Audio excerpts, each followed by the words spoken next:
Chris, is that your pickup? Oh, nice. Is it really? Okay, let's try it again.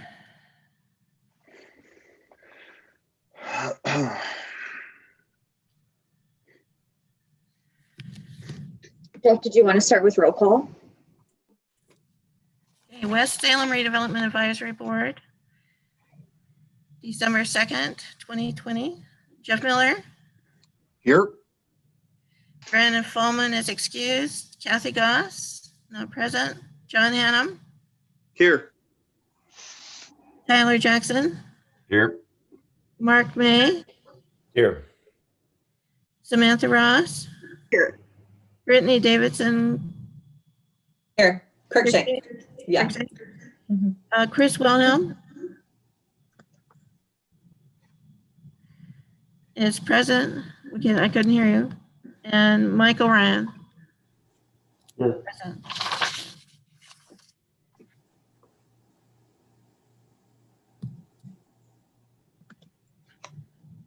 Thank you. So it looks like we have one new member. Is that correct, Tori?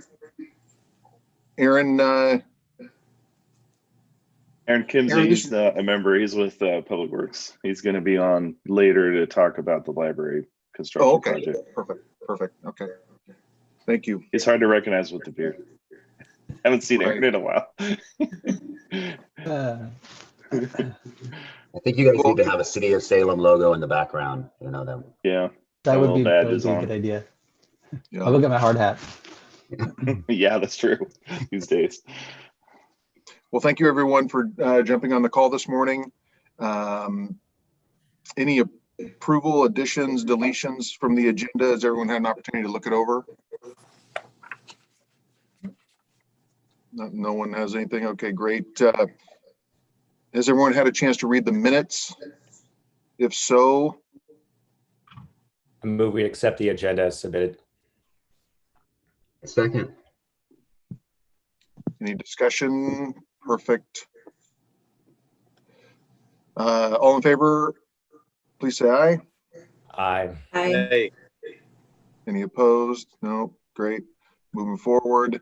We Approval accept of the minutes Yep, as presented. as presented. Getting ahead of it. Seconded. Tyler seconds. Thank you very much. Any discussion? No discussion. All in favor, please say aye. Aye. Any opposed? Perfect. Moving forward. As usual, no action items. So that's a nice thing. We can move forward. Looks like we kind of have a light agenda today, so maybe we'll be out of here a little bit early. With that said, I've already spoken with Mark. I do have a conflicting appointment at 8:30 that I will have to jump off the call whether we are done or not. So I apologize, but I think we could be done by then anyway. So that said, moving into the discussion with Tori and the city library project.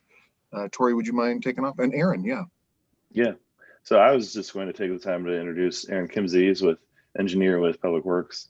I've worked with Aaron on a lot of different projects. Fortunately, I haven't been tied to the library project, so this is going to be an update to me as well.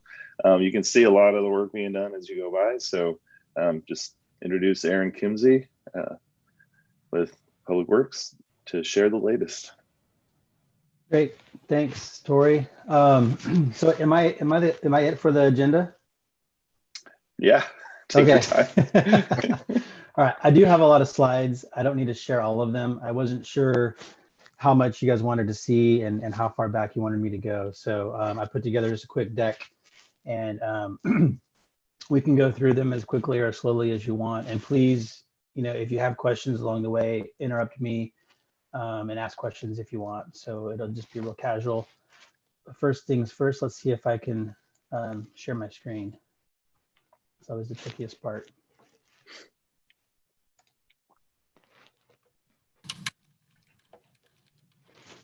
Okay, hopefully you can see that. Yep, we're good. Great. All right, I'm getting better at this. Okay, so as Troy said, my name is Aaron Kimsey, project manager for the library project. I've been with the city for, gosh, going on 19 years, so it's been a long time, and I've done a lot of great projects, including this one. So it's just great to be a part of the city and be a part of these projects that come to my desk and I get to share with you guys on these experiences. So as you may recall, the voters approved a bond, a library seismic safety upgrade bond in 2000, I believe it was 2018. I may have that date incorrect. It's actually, gosh, now I can't remember, but that seems like a long time ago. Anyway, we hired.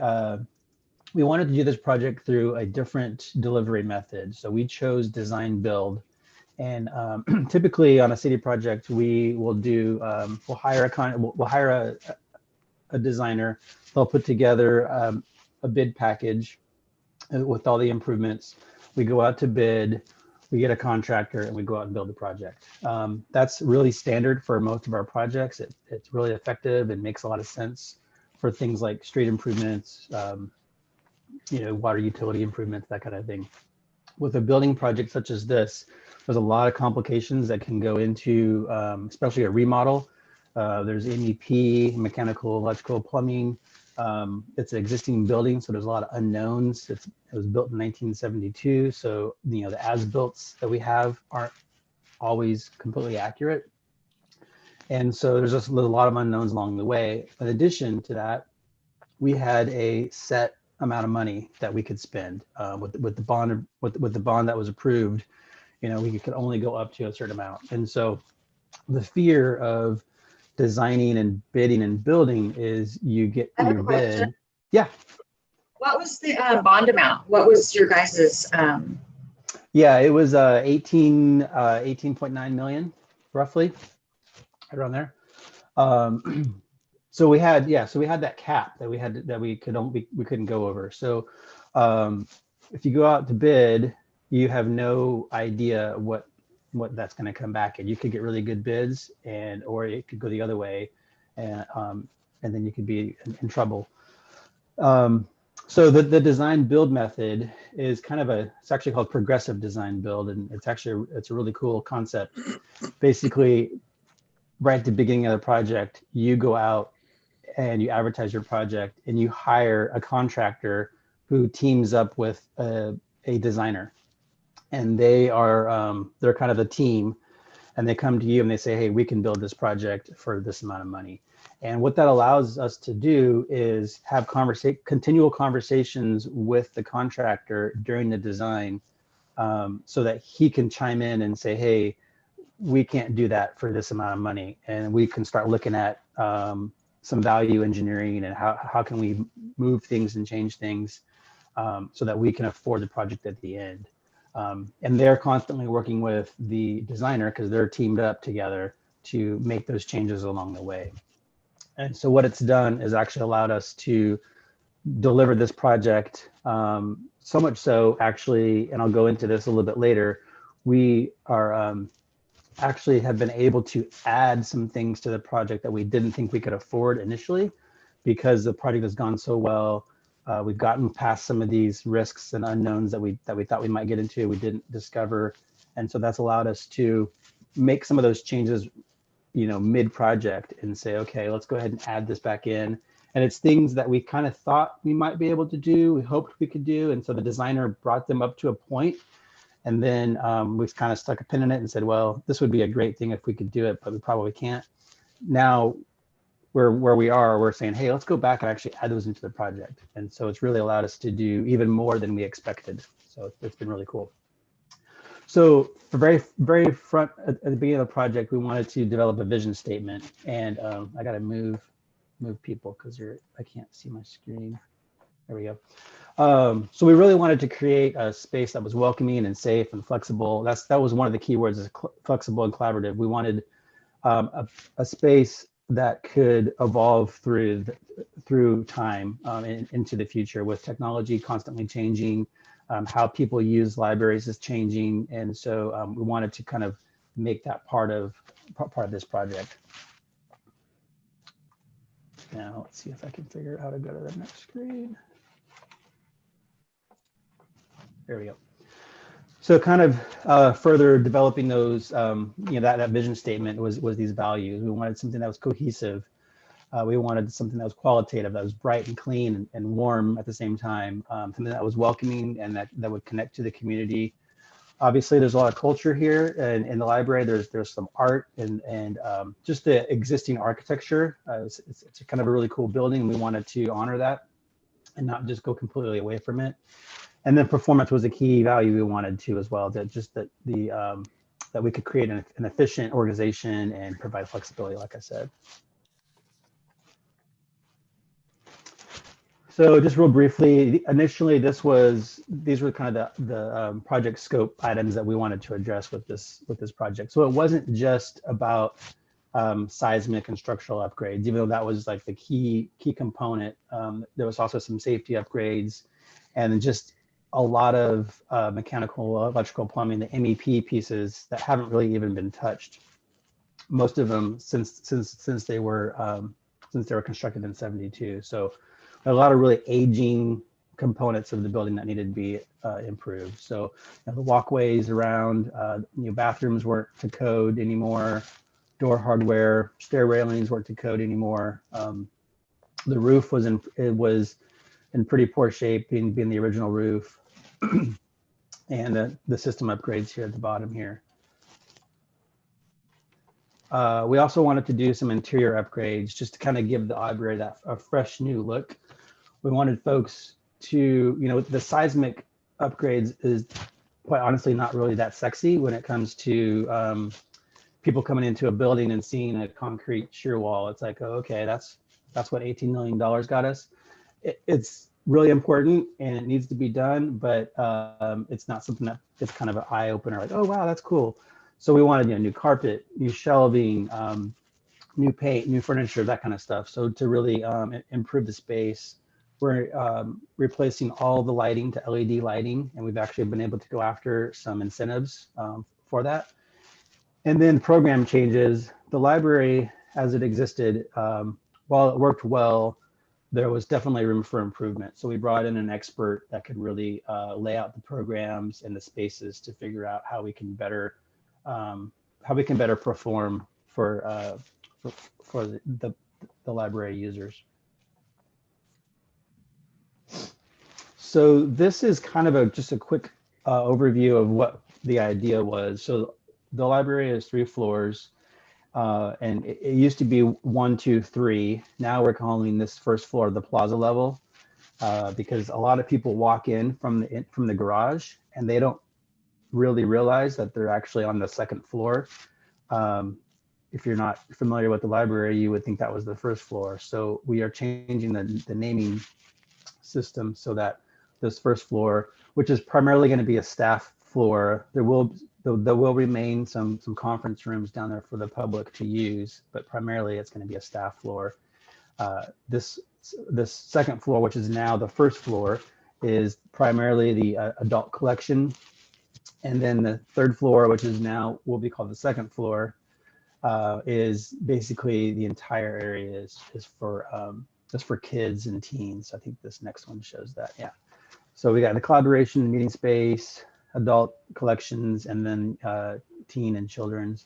So previous to this project, if you've been in the library, you may recall that the teen section was actually on the plaza level, and the youth section was on the 3rd floor, which is now the 2nd floor.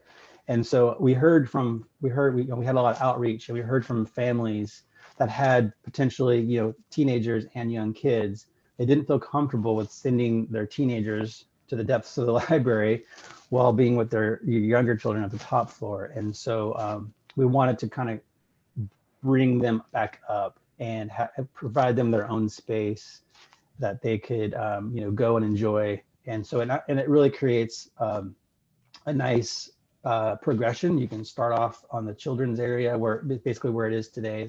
It'll remain. And then as you grow through the library, you'll end up at the teen section and then downstairs, obviously. This is just a slide that shows some history. So if you've been here long enough, I haven't, but the building was built in 72, and this dark area is what represents the original construction. And then in the 90s, we added on to the library. We created the Laux Auditorium and this new entry with the parking garage over here. And so that created a much larger library and new space. And so that's just a quick history on that. So this is the architecture rendering of the existing library. And so the one thing I'll just note real quickly is that there's a lot of trees that aren't shown here. We're not cutting these trees down. This is just kind of a simplification of what the library looks like. The concrete actually is a lot darker than what they're showing here as well. It's just they didn't have that, they didn't have a 50-year filter on their program to show all the darkness the concrete has made over the years. This bay window was a 90s expansion. It was originally it was a straight face building in 72, and they added this bay window and this entry in the 90s. And so with our project, we're actually going back to the original, trying to go back to the original straight face building to embrace that original architecture. And what you're seeing here is one of 5 shear walls that are going on to the exterior of the building. Actually, there's 3 exterior and 2 internal, 5 total. And this, if you've driven by the library anytime in the last few weeks or even a month or so, you've seen these. There's this is the plaza level, or the plaza side. We have one on the Commercial Street side and one on Liberty Street side as well. And they have been recently stained this kind of dark black color. And so this right here, this element is really what, like I said, one of 5 is what comprises the structural upgrade, the seismic upgrade for this building. And we were able to, through the design build method, really able to look at a lot of different options, what was cost effective. The original design had something much more complicated and much more expensive. And we came to this solution, and it really worked out really well because it was cost effective, and it didn't create any issues internally. So we were initially afraid we'd have these giant walls in the middle of the library where it would just totally disrupt the views and the programming and how the library works. So we were able to basically push all these to the outside.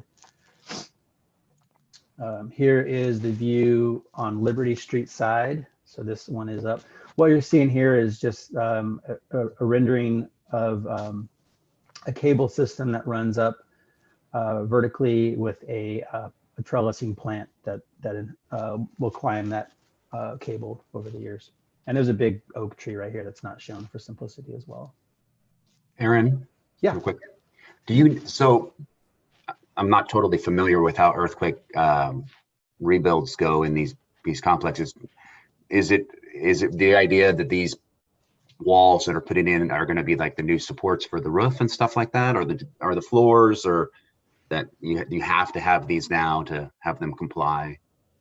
Yeah, so and I'm not a structural engineer, so I don't know the complete minutia of how this system works, but basically this library, well, in any earthquake, the building's going to want to shake, right?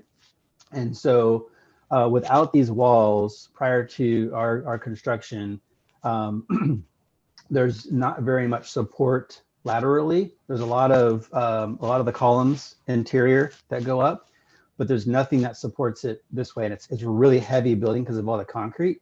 And so when it's going to move, it's just going to collapse on itself.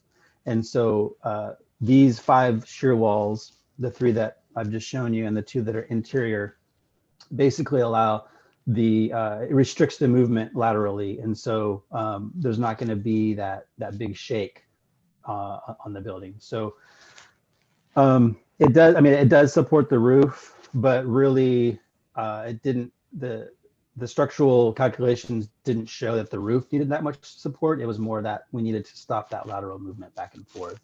Stop So the domino effect. Yeah, so these walls keep it rigid. Cool. I mean, Thank you. it's designed to move a little bit, but just enough so that it doesn't tip over. Does that help? Yeah. Okay, cool. This is the commercial street view. Again, this is a little bit different view because this grade goes down, and this is the loading dock, which you don't really see from Commercial Street because there's a berm there. One thing I'll note in my later slides is right now these 3 bay windows are actually not there, part of the existing structure. It's concrete, and so if you recall, on the inside there's kind of a niche inside there with some wood, and I think they had books or a place that you could sit. And so with this improvement, we're knocking that concrete down and adding windows to create that connectivity to the outside. So when you drive by, you can actually see people and vice versa. And we wanted to kind of create that connectiveness to the outdoor world, the landscape outside, but then also create some intrigue from folks that are on the outside of the library looking in. So here's actually an example of that. So this is the existing building. So obviously it's not quite this because this represents some new paint and new carpet and new furniture. But what I really kind of wanted to point to you is here's the niches back here. So this is kind of an existing state of these niches, and there's an existing staircase that runs down this way.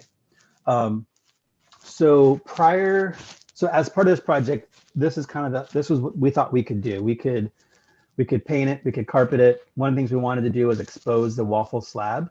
So this existing construction, they use this waffle slab. It looks like a waffle. It was a structural design, and it looks really cool, but it's been covered up for years. We had a drop ceiling in there, and so you couldn't see it.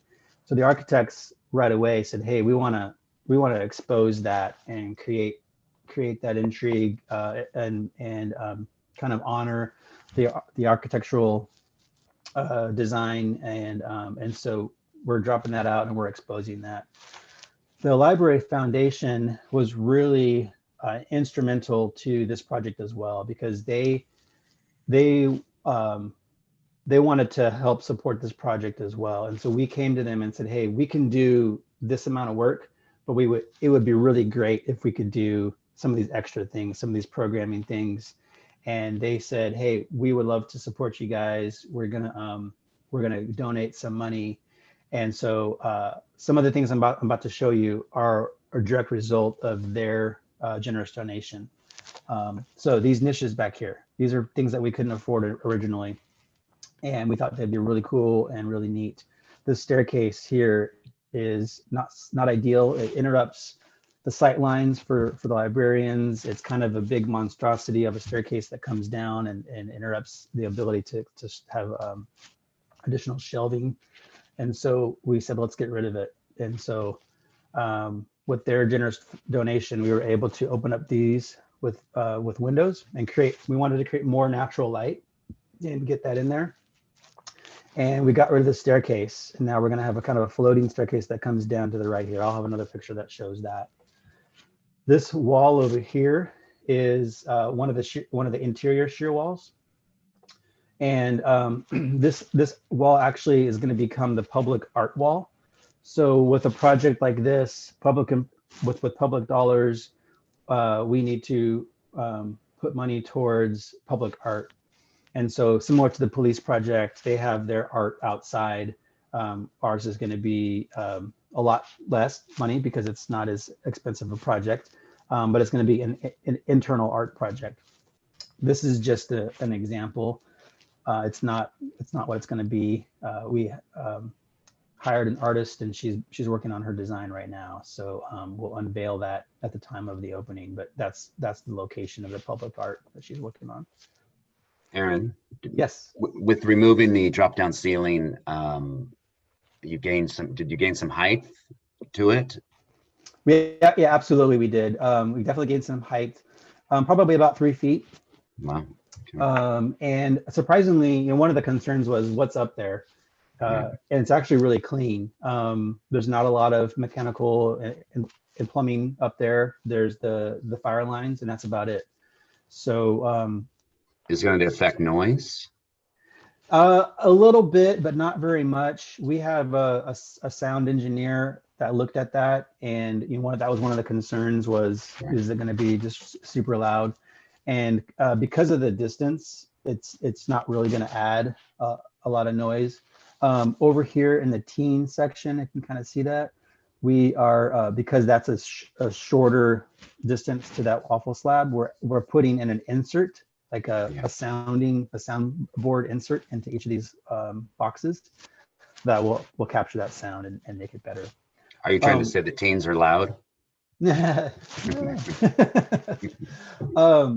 That's so another thing with libraries these days is the librarian really wanted, Sarah Strahl wanted, it used to be the notion of a library was, don't talk, they're reading. Yeah. But that's not what the library is today. That's kind of the old library. And so the new library is a space for meeting and gathering. And it's also for reading and researching and that kind of thing, but it's more than that.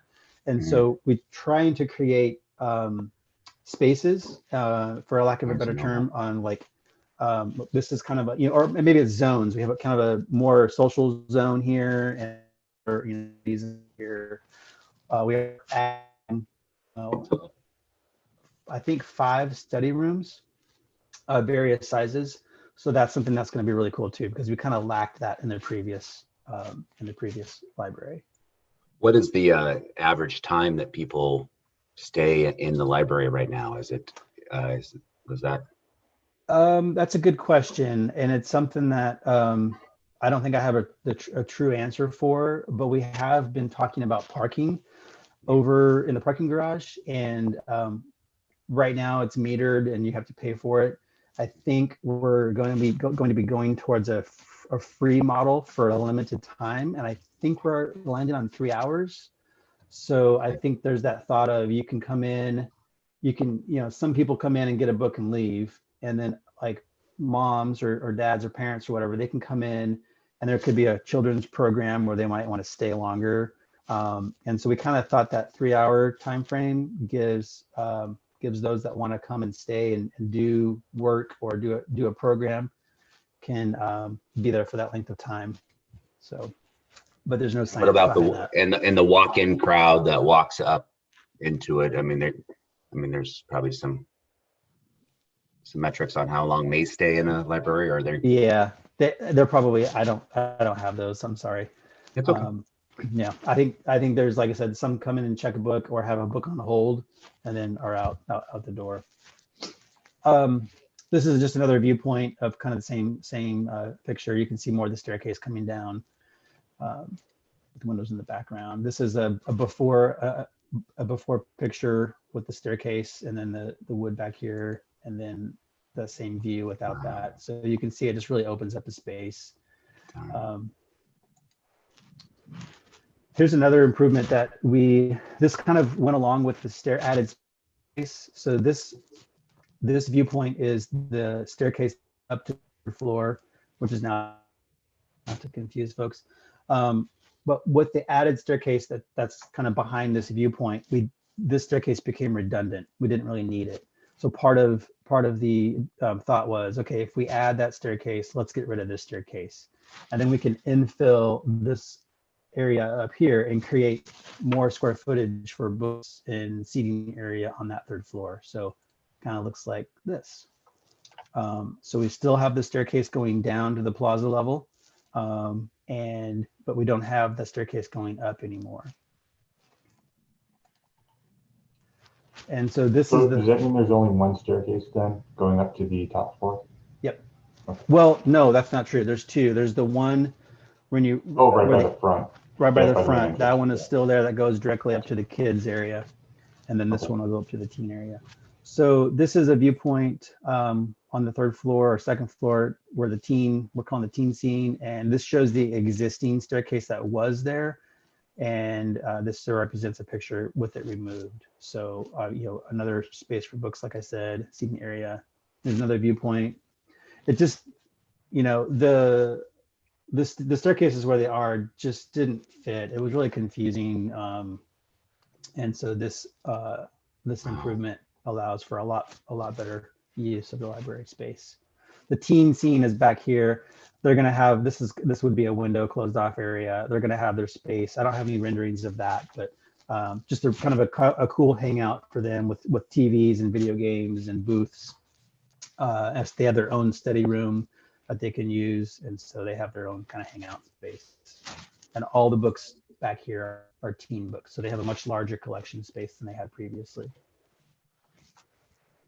As a city building, that I would imagine the library gets most of the city's use. I mean, you get more people going to it than right. Probably any other city building. Yeah, exactly. Yeah. Is there going to be a launch for this, or is there going to be a big to do about it? Well, it's a good question. I hope so. The timeline. So we started construction in early 2020, and the timeline is to be complete by summer of 2021. So we're just around the corner from being complete, maybe like the June, July timeframe. And it would be great to have a big grand opening and celebrate this new space.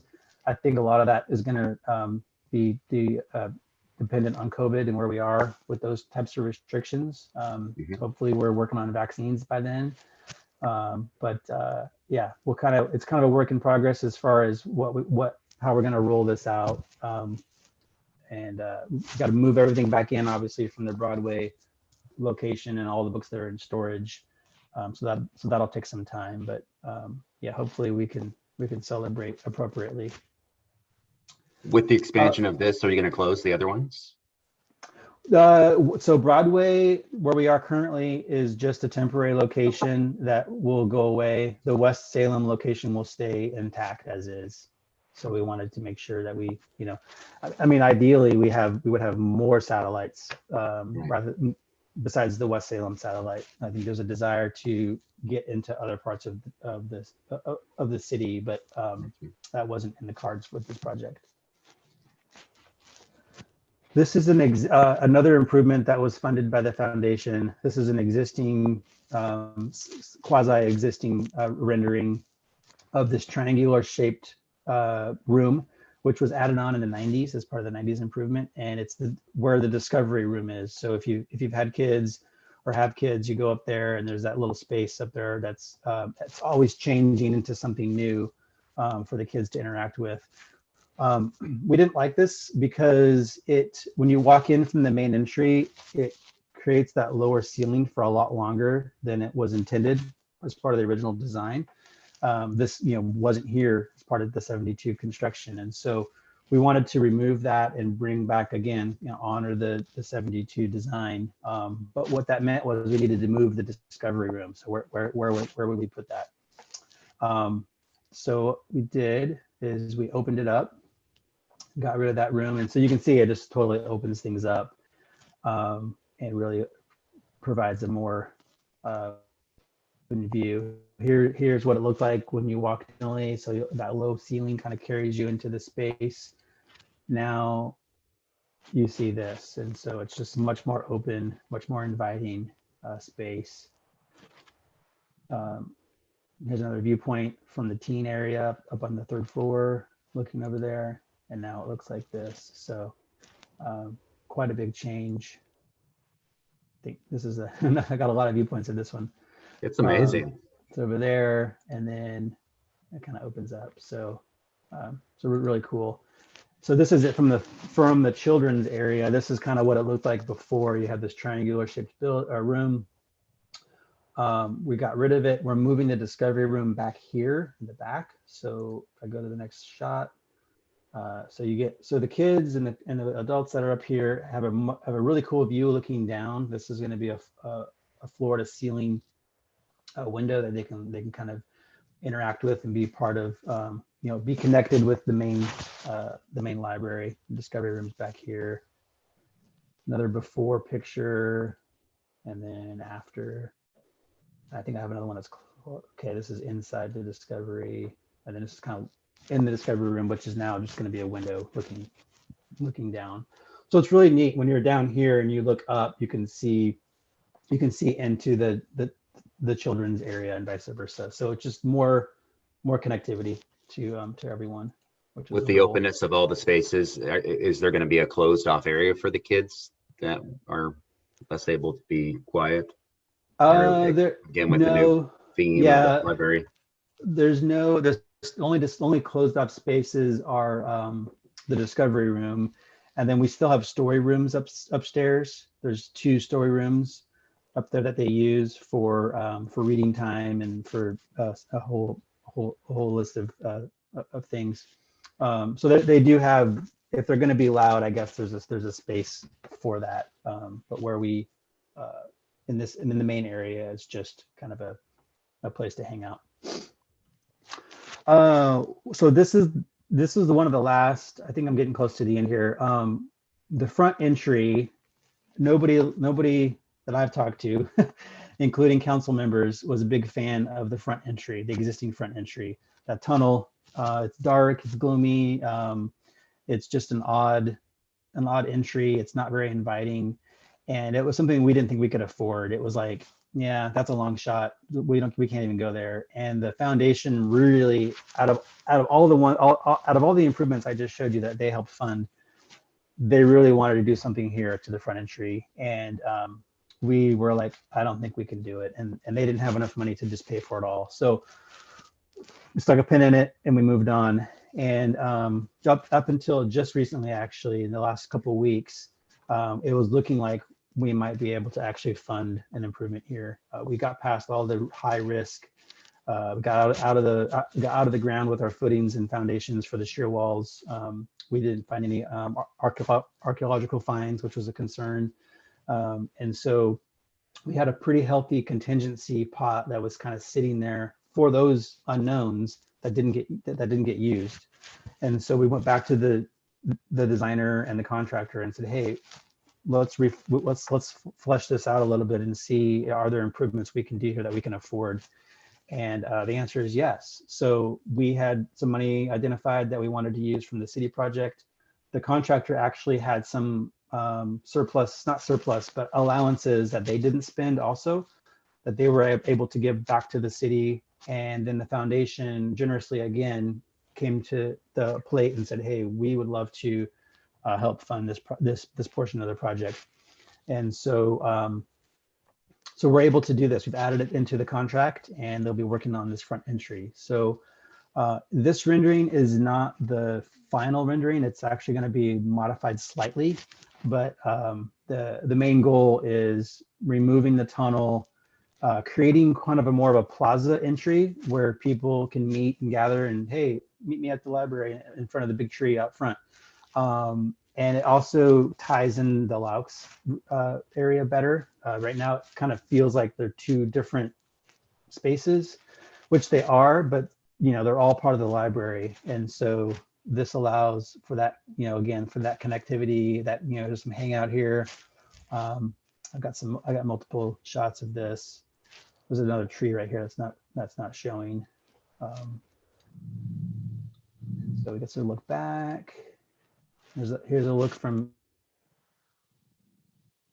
inside the children's space. Look from the top. I think that's it. Yeah. So I guess the other thing I wanted to point out is we're replacing all the windows on this project as well. So the original 1972 windows have a tint to them, kind of a just a tint, and it doesn't allow as much light in, and it can kind of be dark. And so we're replacing that all with like a clear window, which some of them have already gone up, and it's just amazing how much more light is let in, and it looks much nicer with these new windows. So, and as part of the project, I think I mentioned we're going to get a whole new roof.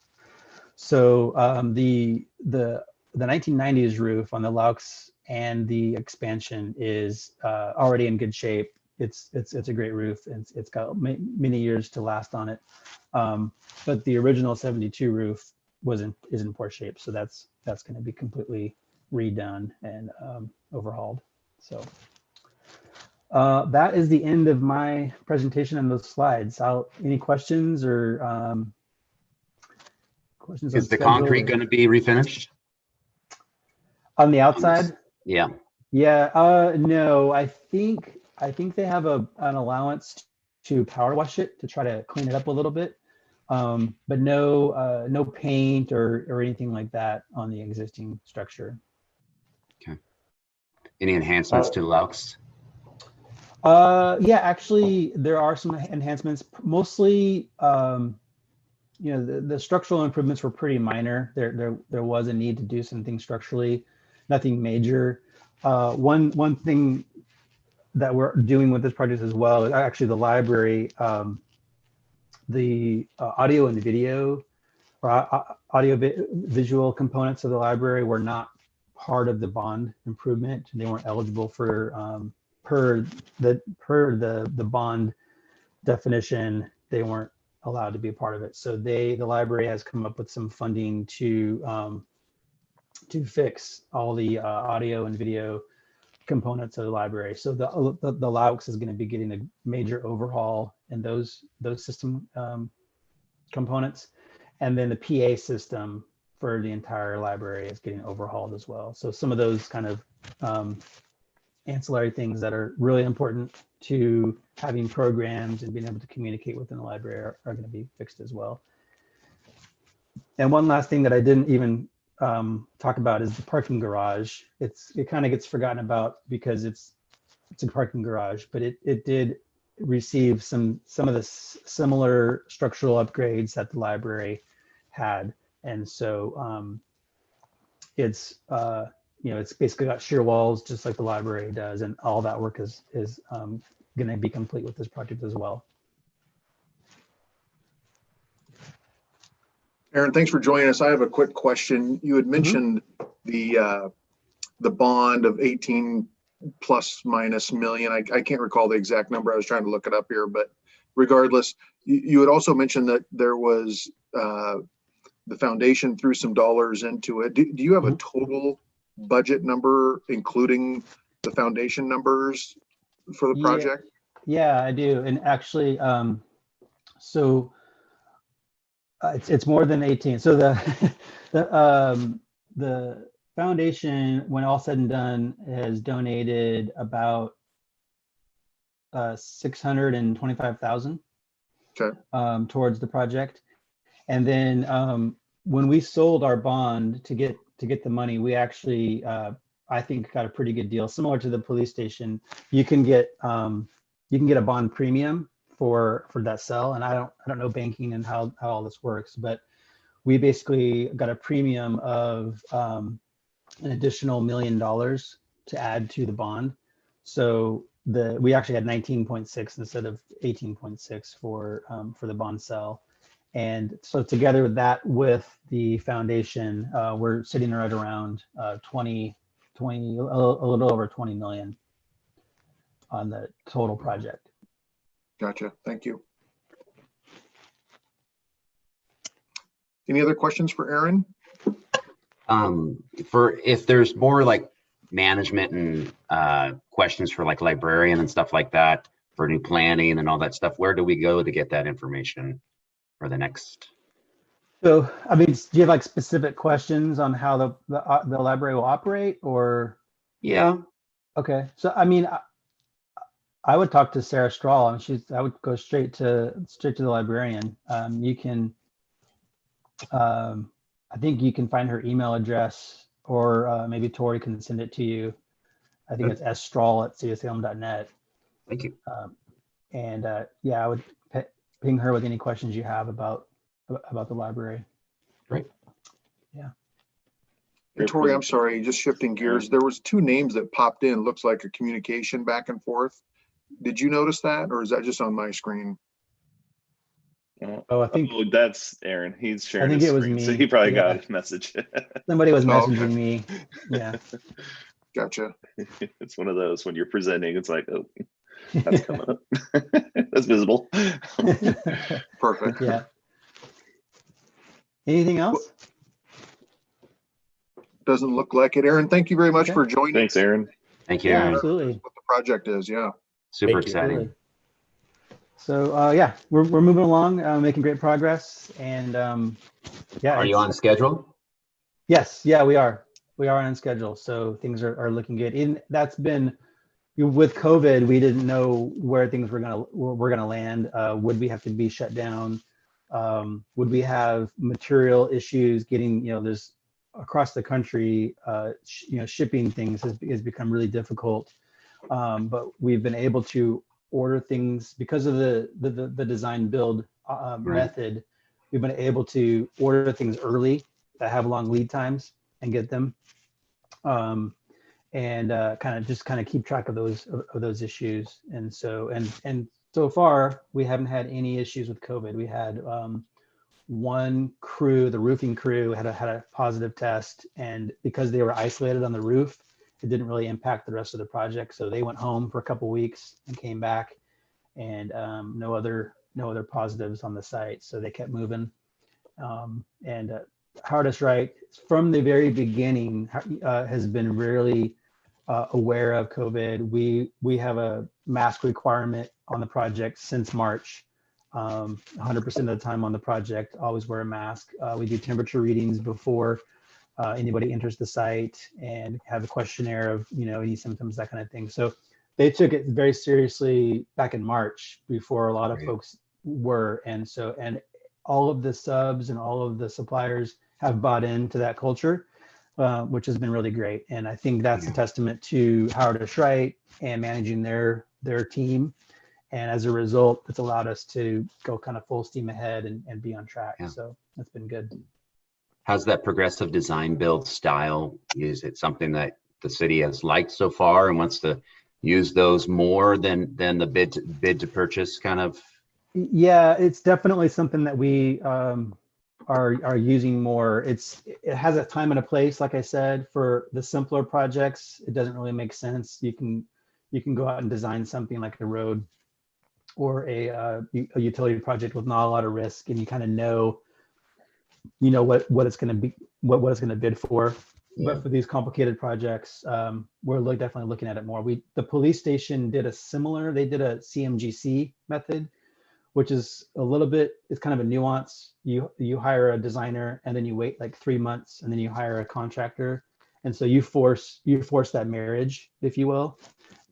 It works well, but personally, I like the design build where they go out and they find that perfect couple for the project. Yeah. And then if they have issues, then you say, hey, you guys picked each other. That's your problem. That's your relationship. Yeah. So there's an improvement happening out at operations. There's a new complex that's going to be built as part of the operations complex. And we actually are using the progressive design build on that also.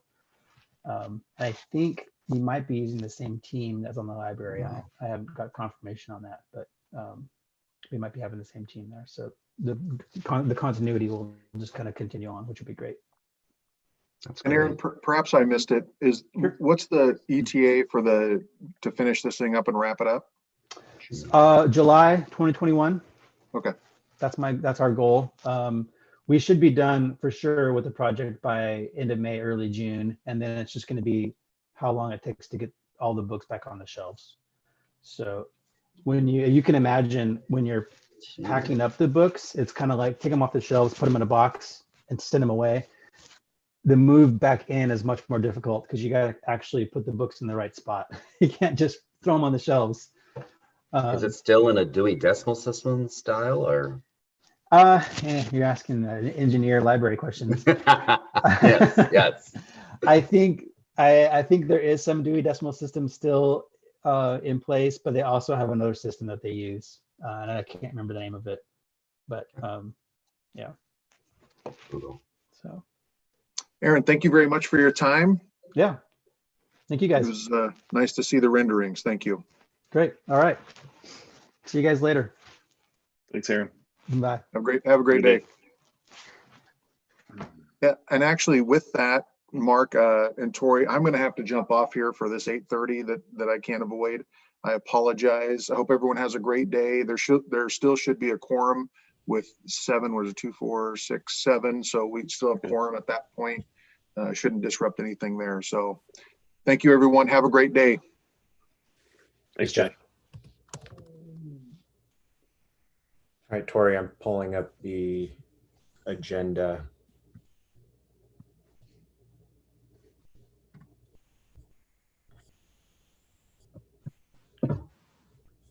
Yeah, the next items are, so I'll just add on to what Aaron said. So given the library topic, I wanted to follow up with the West Salem Library. So I talked to Sarah Strahl, and with COVID, West Salem Library has been closed, but they have dedicated staff to, there's been a lot of virtual need.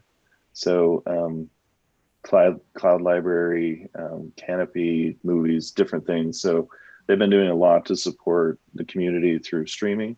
So, you know, that's helpful for members of the community that have access to the internet. You know, I know for a lot of, you know, lower income folks, they'll use the computers, the internet at the library. So that's one of those things that's missed. So I'll have to talk to her a little bit more about that, how, you know, those needs are being met. But there has been a bit of a shift there as far as, you know, you can't, I was curious because I knew they closed in the springtime with, you know, as COVID was ramping up. But I assumed that in the summertime, maybe they were trying to monitor it, keep the population low and spacing and all that. And I think they felt with the limited staff and the close space that it was just too much to risk. So it's been closed. I'm not sure. You know, it'll probably be after the spikes that we're going through now when they'll actually talk about an opening. So I didn't get an indication of that, but they're trying to do what they can through virtual resources. So just update on West Salem Library. Thank you for that. So next up on the agenda, Edgewater Partnership, West Salem Business Association, West Salem Neighborhood Association. I don't have any updates on any of those items. Anyone in attendance have updates? West Salem Business Association, we're having our board meeting tomorrow at Red Hawk Winery, and we're going to be talking about the decorations. And again, Salem Electric kind of puts those on. So those should be going up probably in the next, I would say, couple of weeks. I think there's some repairs that need to happen on some of the decorations. So we'll be working on that. Into that too? What's that? Can you zoom into that as well, or is it just in person, that meeting? Oh, it's in person, the board meeting. Gotcha. Yeah. 3 o'clock at Red Hawk for tomorrow. But you are having Zoom meetings. Was that your first Zoom meeting that you had as a business association group, or had you had other ones before that, the last months? The general, we've had them consistently every month with the exception of a couple. But yeah, we have the Zoom. So everyone, if they're a member of West Salem Business Association, should be getting an email with a link. So if you're not, let me know. Very good. That's all I have. Thank you. Any other updates on any of the items in B there, the associations? Neighborhood Association, I was not in attendance, and no, I don't have any other updates. Okay. Thank you, Mark. So with that, we are off into January meeting topics. Tori, you have comments on that? Well, we had talked, given the timeliness of the Our Salem, the comprehensive plan, in the previous meeting for October, or actually for November, the group had mentioned wanting to revisit. So I could see about having Eunice come back. So it's either having Eunice come back and report on, you know, if anything changed since we saw her last, or just an internal discussion. So yeah, it'll be January 6th, so it's not too close to the 1st, so we can have the meeting.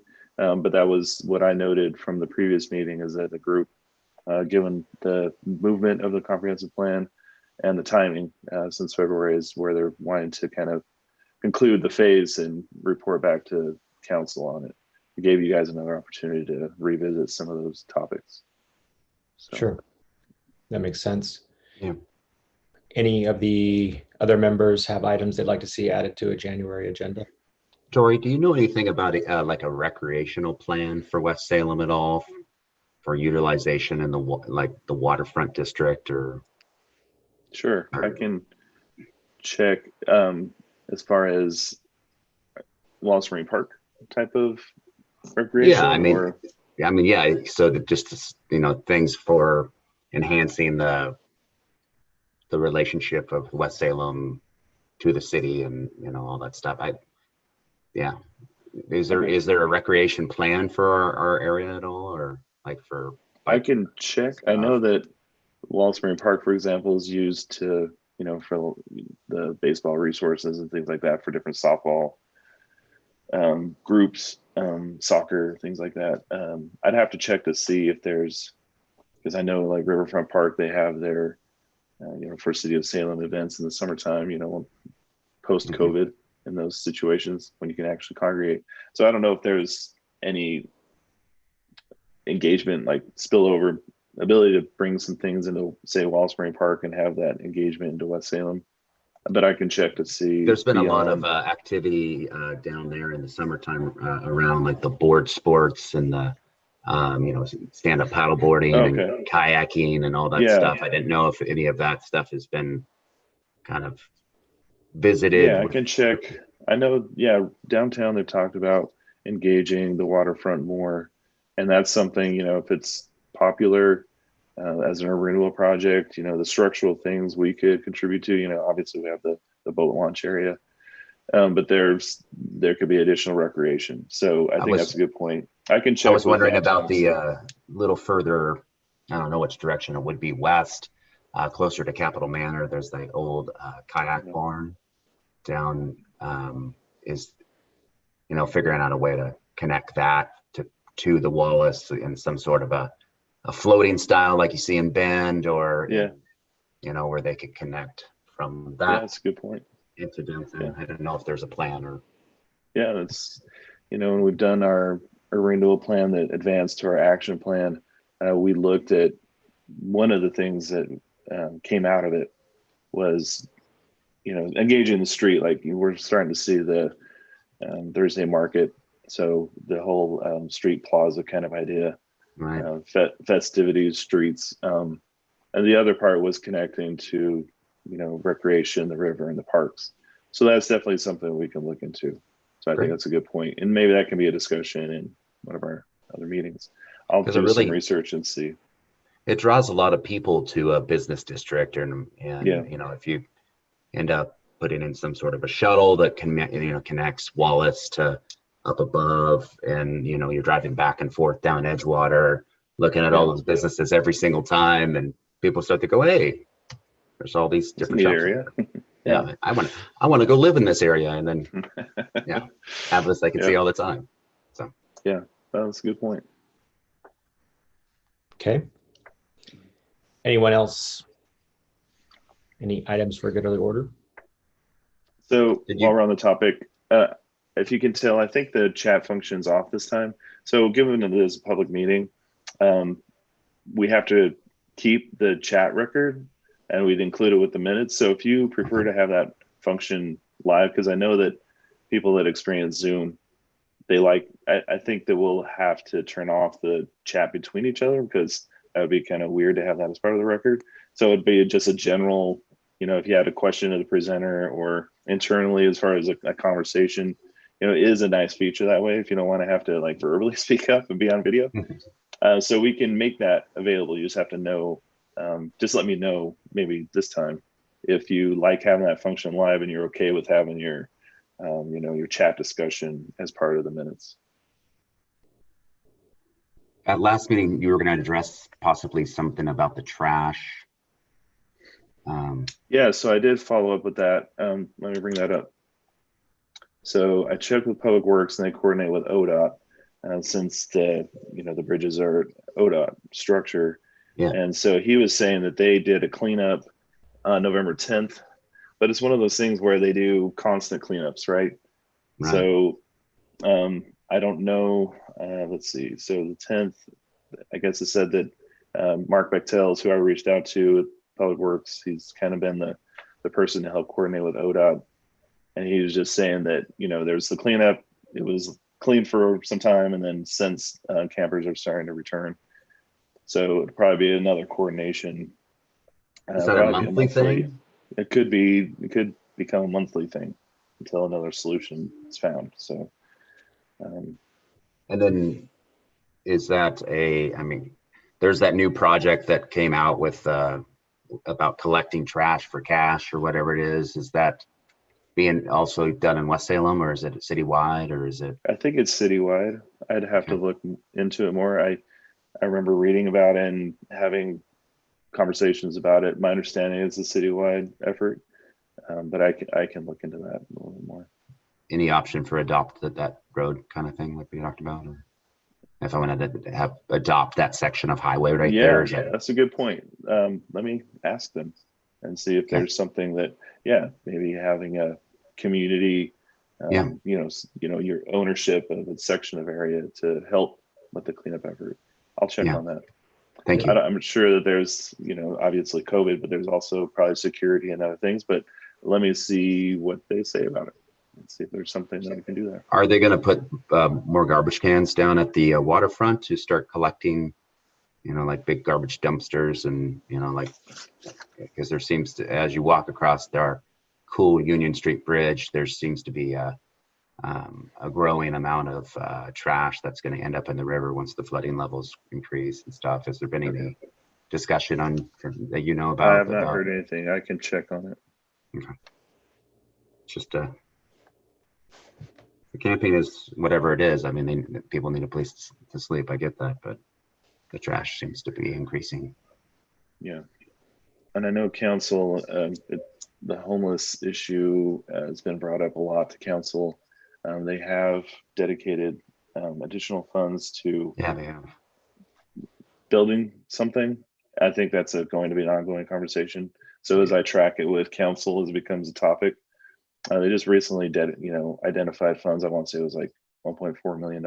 Right. If you're talking multiple facilities, because there's the discussion about how you treat different types of groups, right. To be able to, there's a mental health aspect, but then there's also a cleanliness and housing aspect. And a dry, I don't know how far 1.4 million gets you. Yeah. So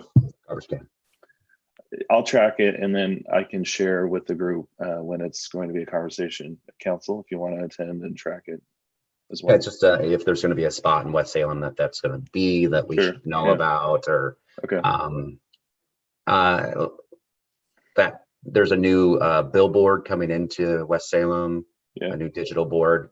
Was that something that had to pass a board? That had to get permitted. That went through permitting. Yeah, so I'm sure that they had to meet the sign code and everything. Yeah. That's interesting. We have no involvement in it. I did try. I blame you. I blame you. Yeah, no, it's cool enough. Just as long at night. It's not a renewal project. both those signs, the one on TJ's building and that one, at night they are bright. They're like headlights in your face bright. It's really crazy.